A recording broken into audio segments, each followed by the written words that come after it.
Dear students of class 8A and 8B, welcome to my history class. Today, the following lesson, chapter number 7, talking rise of British power in Bengal. Rise of British power in Bengal. Here there are points I have mentioned. As per these points, I shall teach you. The first point, advent of East India Company. And second point, establishment of Portuguese trade. Third point, establishment of trading relations with European countries. Fourth point, emergence of British trade in India. And fifth point, colonial possession that led to the Carnatic Wars. Under the following points, today I shall teach you, my dear students. Advent of the East India Company.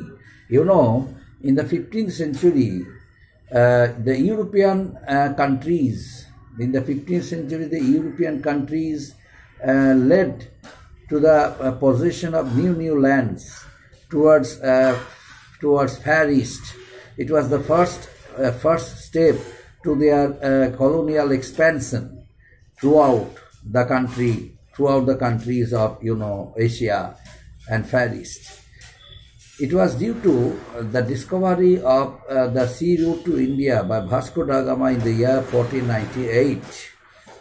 The Portuguese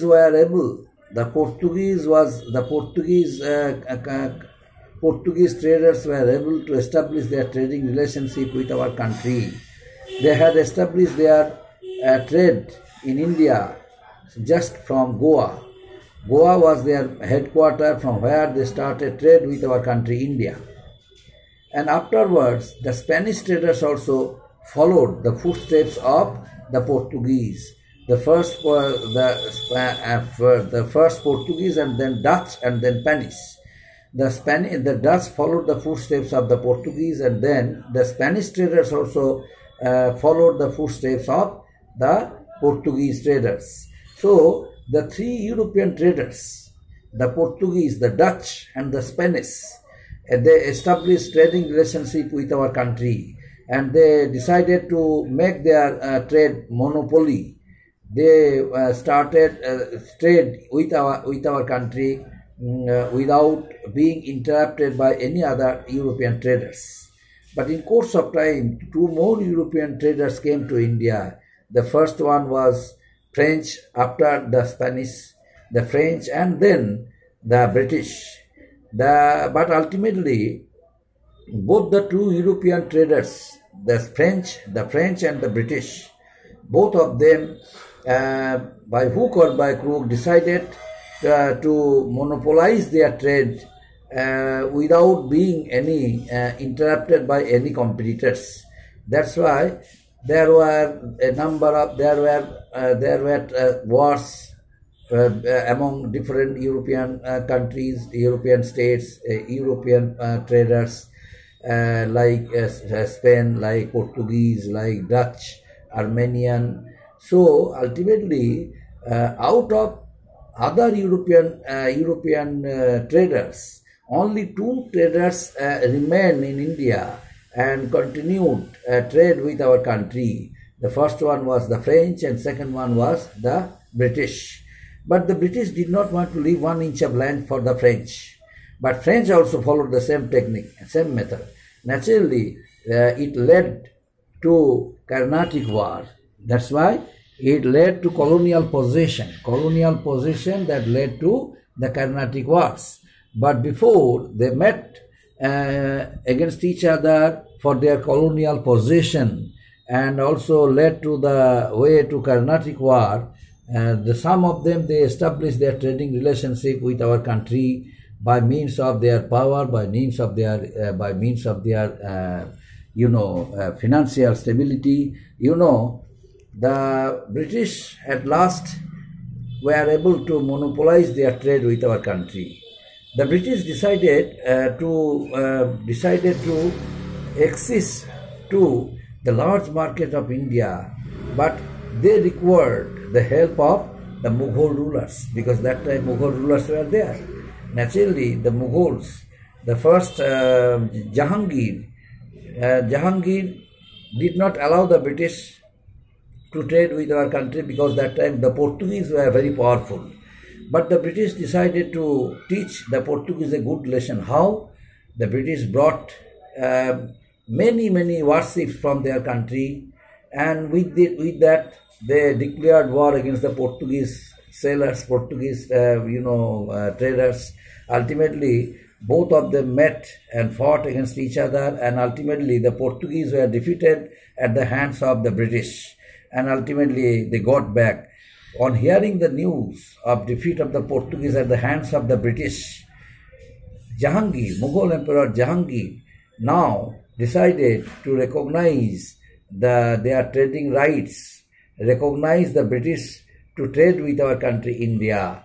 Earlier, Jahangir had a notion that Portuguese were superior. Portuguese means Portugal, the nation, the country Portugal was superior or most powerful than the country Britain.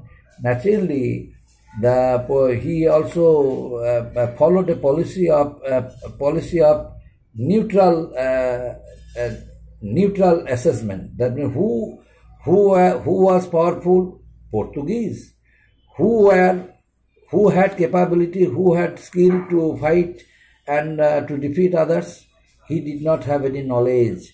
Ultimately, whenever the British realized it, that the intention and the motive of the Jahangir was like that, he would like to see that the Portuguese, he would like to see whether the British were able to defeat the Portuguese. In order to prove it, the British had arranged to bring many warships from England, and with that they declared war against the Portuguese traders, and both of them fought against each other, and ultimately the Portuguese traders were defeated, and ultimately the British established their influence, and Emperor Jahangir called them to trade from his country India. And after that, the British established trading relationship with our country, and later on, Farrukhsiyar gave a chance to trade without paying any taxes and revenues. One, Farman was issued in the name of the British on being pleased by one British doctor who saved the life of the son of Farrukhsiyar, and ultimately he was pleased and gave and issued one Farman that no British should pay any tax or any revenue while making trade with this country India. Under that Farman, the British did not pay any amount of tax for their trade, but the local traders. That's why there was a contrast between the British and Murshid Quli Khan, Ultimately, later on we shall discuss it in detail form. Anyway, so this is the fact of advent of East India Company. Now, establishment of Portuguese trade. In the beginning I discussed about the establishment of Portuguese trade, establishment of trading relations with European countries. All the European countries who dreamed to trade with our country India, ultimately they in course of time one by one established their trade, and but they failed to achieve success because of the growing influence of the British. The British defeated them and they got back, and the British established their control over Indian trade and commerce. Now that in this way the emergence of British trade in India was possible, but only one power accepted the challenge of the British. They were the French. The French traders accepted the challenge and the supremacy of the British, and hence there were some battles, there were some wars between the French and the British. That battle led to war of Carnatic, Carnatic, colonial possession, only because of the reason both of the two trading powers, the British and the French, did not come to India to trade with this country, but also to establish their colonial position. over the Indian subcontinent. Since India is a very large country, that's why they intended to establish their colonial position in India, both the British and the French. But the British did not want to allow the French to rule our country, but they themselves. That's why the British decided to fight against the French. As a result of it, the colonial position that led to the Carnatic Wars. A number of Carnatic wars held were taken place between the British and the French. But initially, the French did not want to fight against the British, because they realized that the naval power of British was more powerful than them. That's why, in order to avoid war between them, the French decided to follow a policy of diplomacy and continued. But ultimately, the British gave imposed some restriction on that system to be followed. But the French did not want to accept all the restrictions imposed on it. That's why the British ultimately, the French traders were forced to declare war against the British, and the British declared war against the French. Ultimately, a number of Carnatic wars were taken place and fought between the French and the British. And and what was about the result of the Carnatic wars? Today I shall not discuss it. Next day I shall discuss about the consequences of the Carnatic wars, one by one, which was held between the French and the British. And before ending today's teaching, I would like to analyze a few and certain points more, which is very important. And why did the British want to be a ruler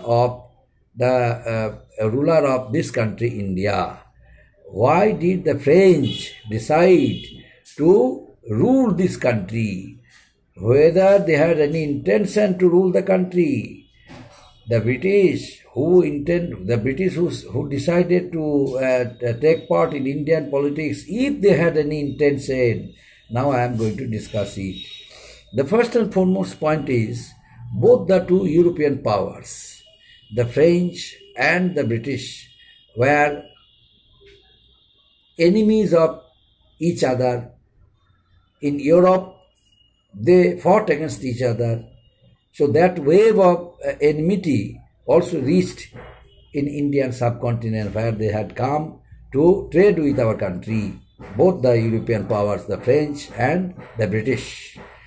As a result of it, the British and the French, who had a natural tendency to take part in international politics. So India was a country, the rulers were very peaceful. The rulers did not want to get themselves involved in any war against the European traders, but allowed them to trade.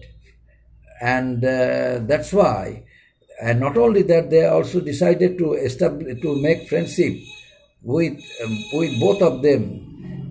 First the French and second one the British. They decided to take help. Some peaceful rulers of India, they decided to take help from the European powers like the French and the British during the time when they faced any internal crisis, internal problems. And some countries of some regional powers who challenged the authority of some rulers of Delhi, they decided to take advantage from them. But during the time of up to the time of Aurangzeb, there was no chance of taking any help from the foreign traders.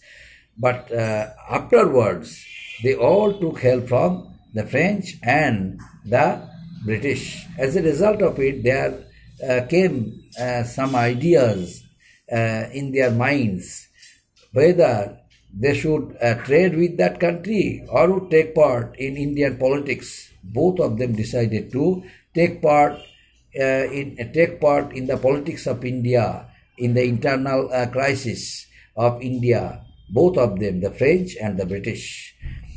The British, as a result of it, after defeating Nawab Sirajuddaulah, that golden opportunity they availed, they all interfered in Indian politics, and they all became the kingmakers of India. But ultimately, they now realize that it was a golden opportunity for them to make the French out of India. That's why, by hook or by crook, they decided to force the French decided to force the French to leave India and to get back to their own country, France. That golden opportunity came, and ultimately the French.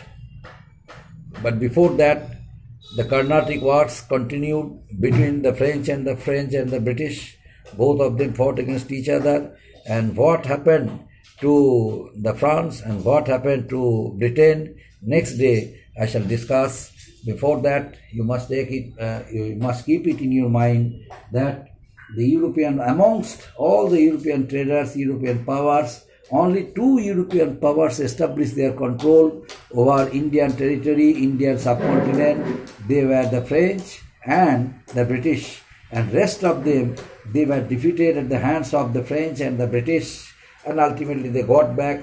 But at last, only one traders were there who established their control over Indian politics. They were the British. The French also was forced to leave the country, but the British remained there, and ultimately they became the ruler of India, my dear students. So up to this, my dear students, today's teaching. Next day I shall discuss from right the Carnatic Wars.